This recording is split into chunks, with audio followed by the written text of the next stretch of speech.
하나님 말씀은 살아있고 운동력이 있습니다. 그 말씀 앞에서 우리의 마음을 겸손하게 합니다. 우리의 마음을 열어서 주의 말씀을 깨닫게 하시고 또 깨달은 바를 행하는 힘 더하여 주시옵소서. 예수님 이름으로 기도합니다. 우리가 읽은 이 본문은 굉장히 유명한 본문이어서 다 알고 계시지만 저 개인적으로는 사실은 성경에서 가장 어려운 본문 중에 하나입니다. 여러분이 마태, 마가, 누가 복음을 읽어보셨으면 이 내용이 4개의 복음서에 다 등장합니다. 분명히 한 여인이 예수님에게 오셔서 나와서 값비싼 향유를 그 발 아래 붓고 자신의 머리카락으로 예수님의 발을 씻었다라는 이야기인데 사실은 그 내용이 조금씩 다 다르게 네 복음서에 등장하고 있습니다. 예를 들어서 마태나 마가 복음에서는 이 여인의 이름을 마리아라고 설명하지 않고 다른 이름을 쓰기도 하고 또 무명의 이름이 들어가기도 합니다. 또 장소도 다릅니다. 마태, 마가에서는 같은 베단이라는 동네인데 나사로의 집이 아니라 문둥병자 시몬이라고 말하는 예수님이 나병 환자에서 나병을 고쳐줬던 시몬이라는 집에서 식사하고 계실 때에 이 일이 벌어집니다. 그리고 가룟 유다가 아니라 제자들이 가룟 유다가 했던 이야기를 하고 있습니다. 반대로 누가복음 같은 경우를 보면 예수님이 바리새인의 집에 초대를 받아 식사하는 중에 여인이 나와서 예수님에게 똑같은 행위를 합니다. 거기서 논쟁이 됐던 것은 어떻게 여자가 자신의 머리카락으로 외간 남자의 발을 씻을 수 있느냐, 정결하지 않는, 종교적으로 도덕적으로 순결하지 않다라고 말하는 도덕의 문제가 논쟁이 되어집니다. 그럼에도 불구하고 네 복음서가 동일하게 이야기하고 있는 이유가 한 가지가 있습니다. 마태, 마가, 누가, 요한복음을 통해서 이 행위는 예수님이 죽음을 향하여 달려가고 있는, 죽음을 향하여 가고 있는 마지막 단계에서 어떤 전환하는 씬처럼 이 일이 벌어지고 있다는 겁니다. 그래서 우리가 오늘 요한복음에서 요한이 이야기하고 있는 이야기를 들을 때에도 사실은 포인트는 똑같습니다. 배경이나 또 그 안에 있는 내용이나 또 이렇게 디베이트가 되는, 알규가 되어지는 논쟁거리는 조금 다를 수 있지만 핵심은 예수님이 십자가에서 돌아가시기 위해 예루살렘으로 향하고 있는 길이다라는 점입니다. 특별히 요한은 이 이야기를 11장과 13장 사이에 놓고 있는데 우리가 잘 알고 있는 것처럼 11장에서 예수님이 나사로를 살리셨습니다. 그리고 13장으로 가면은 예수님이 예루살렘의 왕으로 입성하십니다. 그리고 또 재미있는 것은 13장에 가면 예수님이 제자들의 발을 씻겨주십니다. 어쩌면 오늘 12장에서 힌트를 얻으셨을지도 모릅니다. 자신의 발을 씻겨주는 그 여인, 특별히 오늘 본문에 마리아라고 나와 있으니까 마리아가 했던 행위가 예수님에게 어떤 큰 감동을 줘서 그 다음 날 밤에 제자들의 발을 씻기고 또 제자들과 함께 이렇게 본에 대한 이야기, 섬김에 대한 이야기를 하는지도 모르겠습니다. 오늘 본문은 요한복음에서 나온 거니까 요한복음에서 요한이 이야기하는 입장에서 조금 더 살펴보겠습니다. 요한은 오늘 본문을 어떻게 시작하고 있냐면 6월절 엿새 전에 6일 남은 거죠. 우리는 6월절이 무슨 날인지 알고 있죠. 예수님이 그날 돌아가셨습니다. 6월절은 하나님께서 이스라엘 백성들을 구원하기 위해 죽음의 사자를 보내는 이 애굽에 내렸던 10번째 재앙으로서 그 재앙을 피할 수 있는 방법은 양을 잡아서 양의 피를 자신들의 집 문 앞에 바르는 것이었습니다. 그러면 죽음의 천사들이 그 피를 보고 그 집은 건너간다. 이래서 영어로 pass over 한다라는 뜻의 6월절입니다. 그리고 이 6월절이 우리나라로 하면은 설날입니다. 왜냐하면 이스라엘 백성들은 이 6월절을 지킴으로 새해를, 한 해를 시작합니다. 그만큼 중요한 내용이고 예수님의 죽음과 관련되어져 있는데 요한은 6월절 엿새 전에라고 이야기를 하고 있습니다. 이 엿새 전이라는 말을 잘 기억해 주시면 좋겠습니다. 제가 나중에 6월절 엿새 후에 과연 무슨 일이 있었는지도 한번 고민해 보실 필요가 있기 때문입니다. 그 다음에 베단이라고 이야기하는 부분이죠. 우리가 잘 알고 있는 것처럼 나사로가 죽음에서 살아난 곳입니다. 그러니까 아이러니한 거죠. 나사로를 죽음에서 살리신 이가 스스로는 죽으러 가고 계시는 장면인 겁니다. 그러니까 배단이라고 하는 것은 어떤 교차로처럼 한 사람이 한 사람 때문에 살아나고 그 살린 한 사람은 다른 사람들을 위해서 죽으러 가고 있는 굉장히 아이러니한 장면입니다. 그래서 예수님이 베다니에서 나사로를 살리고 그리고 나사로와 또 다른 많은 사람들을 살리기 위해서 당신은 죽으러 가시는 그 현장에서 오늘 이야기가 진행되어지고 있습니다. 또 읽은 본문 속에서는 거기서 잔치를 한다고 이야기를 합니다. 나사로의 집이죠. 왜냐하면 우리가 알고 있는 것처럼 마리아가 섬기고 있잖아요. 그리고 이번에는 나사로는 예수님 옆에 앉아 계십니다. 그리고 이 잔치는 다시 살아난 나사로를 위해서가 아니라 예수님을 위해서 베풀어진 잔치입니다. 어쩌면 예수님께 감사하는 표현일 수도 있고 우리가 이렇게 모여서 예배드리는 것처럼 예수님이 하셨던 일을 기억하는 것일 수도 있습니다. 그래서 오늘 이야기들은 예수님을 위해서 마리아가 향유를 붓고 자신의 머리카락으로 발을 닫고 맨 마지막에 예수님도 그 이야기를 하는 거죠. 이 여인이 이 값비싼 향유를 부은 것은 나를 위한 것이니 내버려 둬라라는 이야기를 하는 게 여기에 있습니다. 우리 또한 예수님을 위해 사는 사람들이라는 말을 잘 합니다. 그리스도인들, 예수를 위해 살고 있는 사람들. 그러면 예수를 위해 사는 게 무엇일까라는 부분 고민해 보실 필요가 있습니다. 예수님을 위해서 사는 게 무엇일까? 예수님을 위해서 산다고 하는 것은 마리아처럼 예수님이 무엇을 하시는지를 이해하는 사람들이라는 겁니다. 예수님을 위해서 도마처럼 우리가 함께 죽으러 가자라고 칼을 들고 뛰쳐나가는 사람들이 아니라 예수님이 지금 어디로 가고 계시는지, 무엇을 하고 계시는지, 또 무엇을 하기를 원하시는지를 아는 사람들이 예수를 위해 사는 사람들입니다. 나사로의 이야기들을 통해서 예수님의 능력이 드러났을 때에 수많은 사람들이 예수님을 믿었다고 말하지만 반대로 예수님을 죽이기로 결정한 이유 또한 이 나사로가 살려진 부분 때문입니다. 많은 사람들이 예수님이 어떤 일을 행하시는지 그것을 보는 중에 예수를 위하여 살기로 결심하는 사람들이 있는가 하면 예수님을 반대하며 살기로 결심하는 사람들이 있습니다. 사도 바울은 이것을 무엇이라고 말하냐면 그리스도인들은 세상 사람들에게 풍기는 향기 같은데 어떤 사람들에게는 생명과 기쁨과 희락과 용서와 화해에 대한 이야기를 하고 있는 그런 향기를 바라는 사람이지만 어떤 사람들에게는 심판과 저주와 버림과 외면에 대한 이야기를 하고 있는 교차로와 같은 사람들이 우리들이라는 겁니다. 그래서 여러분이 나는 예수 그리스도를 믿는 그리스도인입니다라고 여러분 만나는 사람들이나 일하는 직장이나 어떤 형태로든 간에 말을 할 기회가 있으시면 놀랍게도 그 이야기를 듣는 사람들이 이렇게 홍해가 갈라듯이 두 부리로 갈라지는 것을 경험할 수 있습니다. 그래 나도 그리스도인이야 이렇게 말하는 사람들이 있는가 하면 나한테 더 이상 그 이야기 꺼내지 마 이렇게 말하는 사람들로 갈라지는 부분이 있는데 예수를 위한다는 것 그 반대로 예수를 반대한다라고 하는 부분이 동시에 모여져 있습니다. 왜 마리아가 행했던 이 행위들을 사복음서에서 다 기록을 하고 있을까? 테임은 똑같다고 말씀드렸죠. 예수님을 위하여 예수님이 어디로 가고 있는지 지금 무슨 일이 막 벌어지려고 하는지를 이해하는 사람들이라는 겁니다. 우리는 예수님을 얼마나 알고 있습니까? 그분이 하나님의 아들이라는 걸 아는 거 충분하지 않습니다. 그분이 십자가에서 돌아가셨다는 거 충분하지 않습니다.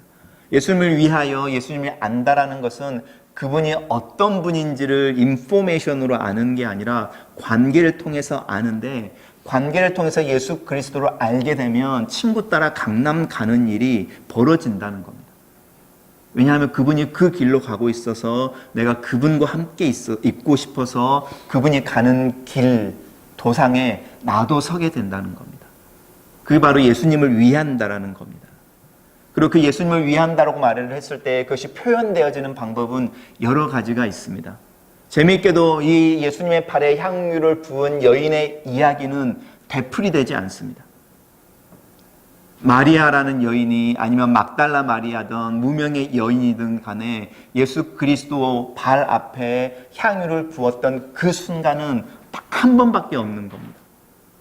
예수님이 수많은 기적을 행하고 자신이 메시아임을 드러내고 이제 그 메시아임을 완성시키기 위해 세상 사람들이 기대하는 것과는 전혀 다른 방향으로 걸어가고 있는 그 전환점을 알아차리는 한 여인의 신앙의 고백이 행위를 통해서 드러나는데 오늘 행위를 통해서 드러납니다. 1년 품삯이라고 할 수 있는 값어치, 그 이상의 값어치겠죠. 귀중한 기름을 붓는 겁니다. 그리고 그 당시에 지금도 마찬가지지만 중동의 종교를 가지고 있는 여인들이 특별히 머리에 이렇게 히잡을 쓰는 이유는 얼굴을 가리기 위해서가 아니라 머리카락을 가리기 위해서이거든요. 고대에서부터 여인의 머리카락은 그 여인의 디그니티라고 말하는 존엄과 순결을 상징하는 것이어서 외간 남자들 앞에 함부로 이렇게 보여주지 않는 겁니다. 수녀분들이 머리에 이렇게 쓰는 것 또한 같은 표현을 하고 있는 부분인 겁니다. 그래서 성경에서도 여자들에게 머리에 모자에 대한 이야기를 할 때에 그 여인들이 가지고 있는 정체성과 존엄성과 순결이라고 말하는 부분이 머리카락이라는 걸 통해서 상징되어지는데 그것을 예수님에게 풀어놓고 있다는 게 이 마리아가 보여줄 수 있는 최고의 헌신인 겁니다. 값비싼 향유를 예수님에게 부었다라는 부분도 중요한 부분이지만 자신의 전부를 내어놓고 있다라는 부분에 포커스를 맞춰보시면 좋겠습니다. 그러면 우리는 어떻게 할까요? 우리는 마리아와 다르게 향유를 가지고 예수님에게 부을 수 있는 사람들이 아닙니다. 우리는 예수님이 메시아임을 보여주시고 십자가로 돌아가시기 위해서 죽으시기 위해 올라가시는 그 길도상에 있는 사람들이 아닙니다.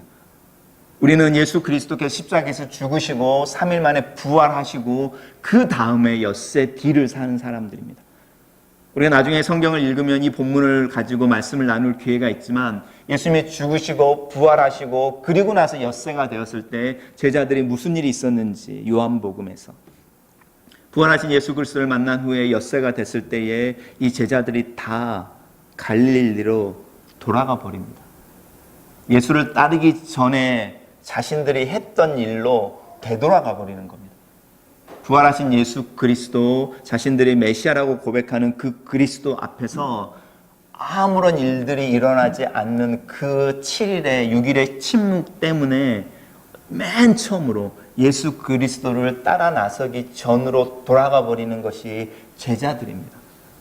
우리가 마리아를 이야기하면서 우리도 마리아처럼 하나님에게 값비싼 향유를 드립시다. 예수 그리스도를 위해서 거룩한 낭비를 하는 것은 당연합니다. 라고 말하는데 그 거룩한 낭비는 마리아처럼 표현되어지는 게 아니고 우리가 오늘 본문을 잘 읽어보시면 어쩌면 가룟 유다가 컨선하고 질문을 던지는 형태로 표현되어집니다. 예수님께서 오늘 본문 맨 마지막에 이야기하시죠. 가난한 사람들이 항상 너희와 함께 있다라고 말하는 부분인데요. 이 부분은 다르게 번역하면 훨씬 더 클리어합니다. 이 본문은 사실은 약간 명령형을 띠고 있어서 어떻게 해석할 수 있냐면 가난한 사람들을 항상 너희 옆에 두도록 해라 라고 해석하면 훨씬 더 그 의미가 뚜렷해집니다. 예수님이 우리에게 이야기하고 있는 부분은 너희가 마리아처럼 값비싼 향유를 가지고 나를 알기 때문에 내 발에 붙고 너희의 존엄과 너희의 디그니티와 너희의 순결한 모든 것을 표현해서 나를 섬기는 표현으로 내 발을 닦아라 라고 말씀하시는 게 아니고요. 우리를 향하여 예수 그리스도의 죽음과 부활의 맨 끝에 서 있는 제자들을 향해서는 이 마리아처럼 너희가 나를 안다면 내가 너희와 함께 없는 그 상황 속에서 가난한 사람들이 항상 너희 옆에 있도록 해라. 이렇게 적용해 보시면 오늘 읽은 본문이 전혀 달라져 버리죠. 우리는 어떻게 마리아처럼 값비싼 향유를 주님에게 드릴 수 있을까? 옥합을 깨트릴 수 있을까라고 말할 때에 더 많은 헌금에 대한 이야기를 하는 것이 아니라 교회에서 더 많은 시간을 보내야 되는 것에 대한 이야기를 하는 것이 아니라 예수 그리스도의 복음을 들고 나아가는 형태에 대한 이야기를 하고 있는 건데 그 예수 그리스도의 복음을 들고 나아가는 형태는 여러분의 옆에 항상 가난한 사람들이 있도록 하십시오. 이 가난한 사람들에 대해서 한번 생각해 보시겠습니까? 맨 첫 시작을 저희 교회에서 한번 해보면 좋겠습니다. 제가 하는 기도 제목 중에 하나는 무엇이냐면 우리 아이들이 이렇게 혼자 이렇게 지내다가 아니면 또 이렇게 그룹으로 이렇게 막 놀려고 달려가다가 혼자 있는 어떤 아이가 눈에 보여서 그 아이한테 같이 가자라고 말할 수 있을까? 저희 주일학교에서 일어났으면 하는 마음인 겁니다. 여러분 가정에서 어떤 자녀들과의 관계 속에서 일어나기를 원하는 모습을 한번 살펴보십시오. 여러분의 자녀가 여러분이 정심을 분주하게 준비하는 것을 보고 지나가기를 원하십니까? 아니면 엄마 점심 준비하네, 식탁은 내가 차릴까? 이러고 숟가락이나 젓가락이라도 놓고 같이 앉아있기를 원하십니까? 나와 밥 차려 이렇게 말해서 기어이에게 뭐 우리가 말하는 꾸역꾸역 나와서 눈치 보면서 이분 이만큼 튀어나와서 젓가락 갖다 놓고 수저 갖다 놓고 이렇게 테이블 차리는 것이 아니라 내가 아무 말을 하지 않았는데, 그리고 그 아이도 의식하지 않았는데 갑자기 화장실 가고 싶어서 나와서 보니까 엄마가 점심을 차리고 있는 거죠. 근데 엄마가 점심을 차리고 있는 그 뒷모습을 보고 화장실 다녀오고 다시 자기 방으로 들어가는 게 아니라 엄마 내가 숟가락 놓을까? 항상이 아닙니다. 그 한 번의 순간이 우리 아이의 마음속에 있을 수 있을까? 가난한 자를 항상 너희 옆에 두라라는 이야기와 똑같은 이야기인 겁니다. 우리가 교회에서 예배를 드리고 있는데 내려가서 교제하실 때에 내 아이와 똑같은 나이대의 다른 아이들의 이름을 기억하고 계십니까? 아니면 여러분의 손자와 손녀와 같은 연령대의 다른 아이들의 이름을 기억하고 계십니까? 그리고 그 아이들을 볼 때 내 안에 내 손자 손녀를 볼 때의 기쁨과 100% 일치하지는 않지만 그 아이들이 내 손자랑 오버랩돼서 귀엽게 느껴지고 한 번이라도 머리를 쓰다듬어 주는 손이 그렇게 갑니까? 이 마음에 대한 이야기, 우리가 가지고 싶어하는 마음이 그런 마음인 겁니다. 예수 그리스도를 안다라는 게 어떤 거대한 이야기를 하는 게 아니죠. 예수님께서 나를 위해서 죽으셨다라는 걸 우리가 어떻게 표현해낼 수 있을까요? 예수님 나를 위해서 죽으러 가신다고 말할 때에 내가 함께 가겠습니다라고 말하는 그 표현이 어디에서 일어날까요? 우리는 거대하게 자기를 부인한다라는 이야기 하지 않습니다. 그리고 우리 아이들이 다른 아이들과 놀아줄 때 걔네들이 가지고 있는 놀 수 있는 역량은 5분에서 10분을 넘지 않습니다. 그 아이들이 가지고 있는 집중력인 거죠. 돌봐준다고 할 때. 그러면 그 아이들이 그렇게 지나가다가 혼자 있는 자기보다 더 작은 아이 데리고 같이 5분, 10분 놀기 위해 거기에 멈췄다가 놀아주고 옮겨가는 거, 그 아이들의 마음속에 선한 것이 있는 겁니다. 제가 교회에서 보고 싶어하는 모습입니다. 주일학교에서 창세기 1장, 창세기에서부터 요한계시록까지 달달달 애울 수 있다가 중요한 게 아니고 예수 그리스도를 아는 사람들로서 자기의 마음속에 선한 양심이 발동해서 잠깐 멈출 수 있을까? 그 순간이 그 아이들에게는 또 우리들에게는 향유를 붓는 순간인 겁니다. 어느 누구에도 주지 못하는, 어느 누구도 갖지 못하는, 어느 누구에게도 주고 싶지 않은 내 마음을 주는 거니까. 왜 향유가 값비싼 걸까요? 1년치의 월급 때문일까요? 마리아의 마음에 담겨 있기 때문이죠. 그리고 왜 그 향유가 값비싼 걸까요? 그 향유가 적절한 때에 대상을 향하여 표현되어지고 있으니까 그런 겁니다. 그럼 우리는 우리의 마음속에 다 이 값비싼 향유를 가지고 있습니다. 어린 왕자의 어떤 표현이 나오냐면 사랑하는 사람, 네가 사랑하는 사람, 그 사람의 마음을 얻는다라는 것은 기적이다라는 말이 나옵니다. 내가 누군가를 사랑하는데 그 내가 사랑하는 그 사람이 그 마음을 나에게 준다라는 게 기적이라는 겁니다. 하나님이 원하시는 게 그 기적을 보고 싶어 하는 거죠. 하나님 스스로 우리들의 마음을 갖지 않기로 결심하시고 우리를 향해서 계속적으로 사랑한다고 고백해내실 때에 그분이 갖고 싶어 하는 거, 당신이 사랑한다고 고백하는 우리들의 마음이 우리 스스로 그분에게 들려지는 그 기적을 보고 싶어 하시는 거죠. 그게 예수님이 십자가에서 돌아가신 이유잖아요. 마리아는 그것을 알고 있는 겁니다. 예수님을 알아서 예수님이 어디로 가시는지, 왜 가시는지, 그럼 자신의 디그니티와 순결과 존엄성을 다 담아서 예수님에게 내 마음을 예수님에게 드립니다라는 표현을 해낼 수 있는 방법이 그 순간에 예수님의 죽으러 가신다고 말하는 그 마지막 순간에 예루살렘에 입성하기 그 전에 자신이 모아놓았던 예수님의 죽음을 위해서 준비했던 그 향유를 깨트리는 겁니다. 그리고 그 기름을 머리에 붓지 않습니다. 우리가 잘 아는 것처럼 사무엘은 그 기름을 다윗의 머리에 붓습니다.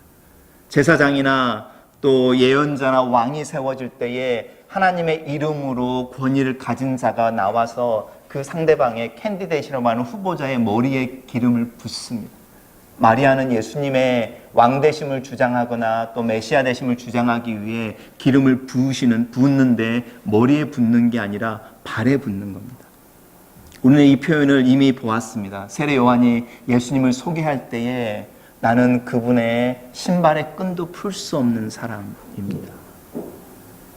마리아의 고백 속에 똑같은 고백이 나오는 겁니다.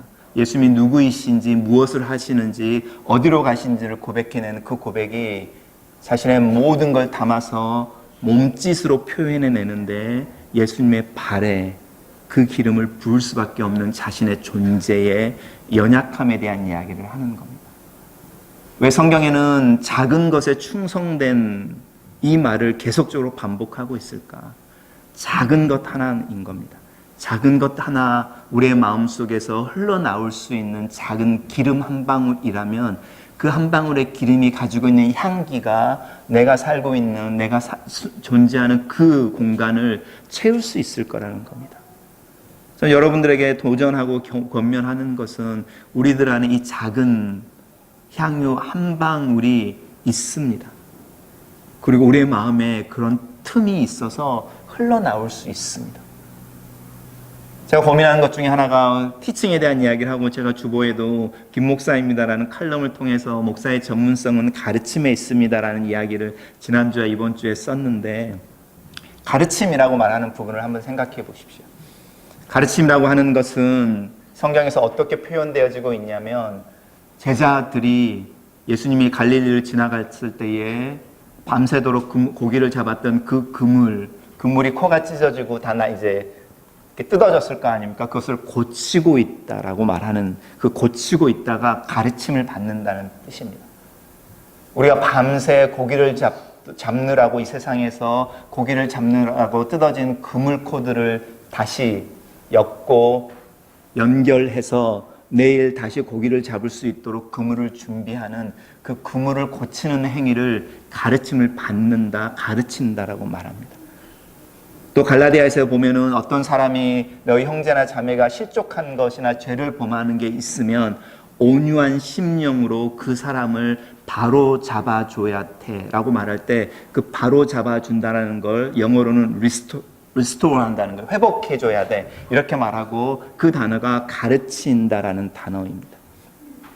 예수님은 우리에게 하나님 나라에 대해서 가르치셨습니다.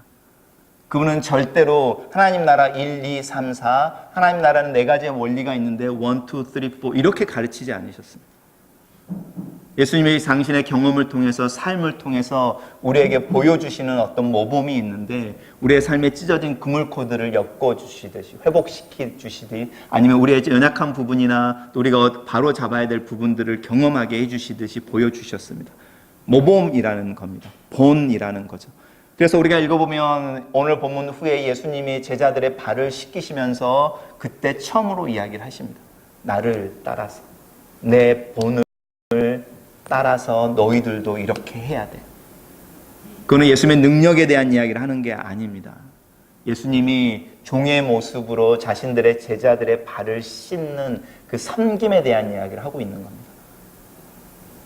바울이 너희들은 나를 본받는 자가 되라 라고 말할 때, 그 본받는 것은 사도 바울의 안에 있었던 복음에 대한 열정이나 독신으로 살면서 순례하고 기적을 행하고 예수 그리스도의 능력을 드러냈던 그것에 대한 이야기를 하는 게 아니고, 나는 죄인 중에 괴수입니다 라고 자기의 연약함을 드러냈던, 약함을 자랑했던 그 본을 이야기하는 겁니다. 그러면 우리가 예수님을 따라간다고 할 때에, 예수님을 위하여 산다고 할 때, 또 예수님에게 기름을 붓고 예수님이 누구인지를 고백해내야 된다고 할 때, 우리들의 모습 또한 그분의 본을 따라야 하는데, 섬김과 우리의 약함을 드러내는 걸 통해 할 수 있습니다. 그것이 맨 나중에 나오는 예수님의 마지막 속에 있습니다. 너희가 나와 함께 있지 않을 때에 너희 주변에 너희의 마음이, 너희의 사랑이, 너희의 그 옥합이 필요한 자들을 항상 옆에 있게 해라. 우리 교회에서는 제가 아까 말씀드렸던 그런 모습입니다. 우리가 지나가는 중에 만나는 사람들 중에 그 여유 하나 있으면 우리는 마리아의 행위를 여전히 하고 있는 겁니다. 우리 다른 본문에서는 어떻게 이야기하고 있냐면 복음이 전파되어지는 곳마다 이 여인이 행했던 일이 같이 전파되어질 것이다. 똑같은 이야기인 겁니다. 우리가 하나님을 섬기고 예수님을 사랑한다고 말할 때 작은 섬김, 작은 마음을 나눠주는 그 행위 하나하나가 이 여인의 행위처럼 복음이 전파되어지는 곳마다 우리의 믿음이 표현되어지니까 똑같은 이야기가 진행되어지고 있습니다. 오늘 오후에 저는 여러분들에게 도전하는 것은 마리아의 향유를 깨트려서 예수님에게 드렸다고 말하는 그 행위, 비싼 낭비라고 말하는 그 헌신을 여러분, 내가 너희와 함께 없을 때에 너희 주변에 너희 도움이 필요한 사람을 항상 두라라는 그 말씀과 연결시켜 보십시오. 여러분의 삶 가운데서 그리고 여러분의 마음을 조금 나눠주는 작은 행위를 통해서 그것이 바로 어쩌면 예수를 위해서 오늘 마리아가 했던 그 행위를 우리가 하는 것이라고 생각합니다. 왜냐하면 우리는 마리아처럼 예수님의 생애 속에서 죽으러 가시는 시점에서 예수님을 고백해내는 사람들이 아니라 예수님이 죽으시고 부활하신 후에 예수님이 계시지 않는 상태에서 사는 사람들이어서 우리는 이 본문을 읽을 때에 마리아가 예수님의 죽음을 준비했다는 데 포커스를 맞추기보다는 예수님이 말씀하신 이 이후에 너희는 나를 대신해서 나의 도움이 필요한 사람들에게 내 모습으로 함께 있어줘야 돼 라는 부분에 초점을 맞추시면 좋겠습니다. 그럼 우리가 어떤 교회가 되어야 할지, 또 우리가 교회에서 어떤 걸 경험해야 될지 한번 생각해 보십시오. 그리고 우리가 어른들로서 이 마음이 나도 모르게 흘러가는 대상이 우리의 아이들이니까 한번 여겨보십시오. 제가 청년들에게 도전하는 것도 마찬가지입니다. 중고등부에게 도전하는 것도 마찬가지입니다. 그것은 일하는 게 아니고 내 마음을 관리하는 거고 내 마음을 가꾸는 겁니다. 오늘 내려가시면서 우리 대학부에 있는 형제 자매들, 중고등부 아이들 데리고 이름 한번 물어보고 공부하는 거 힘들지? 이렇게 한마디만 물어봐 주십시오. 그게 여러분이 그 아이들의 마음속에 그들의 발에 기름을 붓는 겁니다. 우리 안에 그 행위가 많아지면 좋겠습니다. 그러면 우리 교회에 이 우리의 마음속에서 우러나서 옥합을 깨트리는 향기가 가득 찰 텐데 그 향기의 이름이 뭔지 우리 다 알고 있습니다. 그리고 그 향기를 통해서 다른 교회 밖에 있는 사람들이 저 교회 사람들은 예수를 믿는 제자들이다 라고 고백하게 될 것입니다. 성경은 분명하게 말하기를 제자됨의 표지, 그 표지는 값비싼 낭비에 있는데 그 값비싼 낭비는 교회 안에서 하는 것이 아니라 내 삶 가운데 하는 것이고 내 주변에 정말 필요한 이들에게 내가 가지고 있는 향기, 기름에 한 방울 떨어주는 작은 것에서부터 시작한다. 같이 기도하겠습니다. 우리 함께 기도하면 좋겠습니다. 저는 여러분들에게 항상 격려하고 또 도전하는 것이 우리는 거대한 일을 꿈꾸는 사람들은 아닙니다. 우리 삶에 어떤 기적이 일어나거나 로또가 당첨되는 것 같은 횡재를 당하기를 기대하는 사람들은 아닙니다. 우리는 보통 사람들로서 우리가 수고